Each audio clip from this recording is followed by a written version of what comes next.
1985 में body building में मुल्की और बैन अल-अक़वामी सतह पर पाकिस्तान का नाम रोशन करने वाले मिस्टर पाकिस्तान फरीद कम्बरानी अब बच्चों की रोजी के लिए साइकिल के पंक्चर लगाने पर मजबूर हो गए हैं। फरीद कम्बरानी को शिकवा है कि हुकूमत ने उनकी सरपरस्ती नहीं की। देखते हैं टंडो मोहम्मद खान से मोहम्मद अंसार की रिपोर्ट। ये है टंडो मोहम्मद खान का रिहायशी फरीद कमरानी।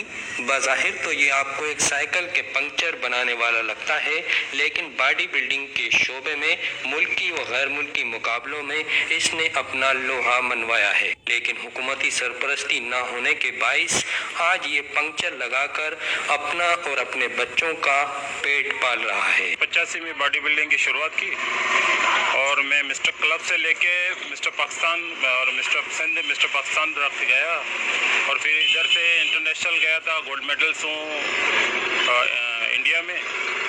और फिर इंडिया के बाद फिर मुझे किसी ने नहीं पूछा। 1985 से लेके 1992 तक जो भी कप थे ना, मैंने तो कबाड़ी में बेच दिए। वफाकी और सूबाई हुकूमतों को चाहिए कि वो खेलों और खिलाड़ियों की हौसला अफजाई के लिए मुल्की व बैनुल अक़वामी सतह पर पाकिस्तान का नाम रोशन करने वाले खिलाड़ियों की सरपरस्ती करें।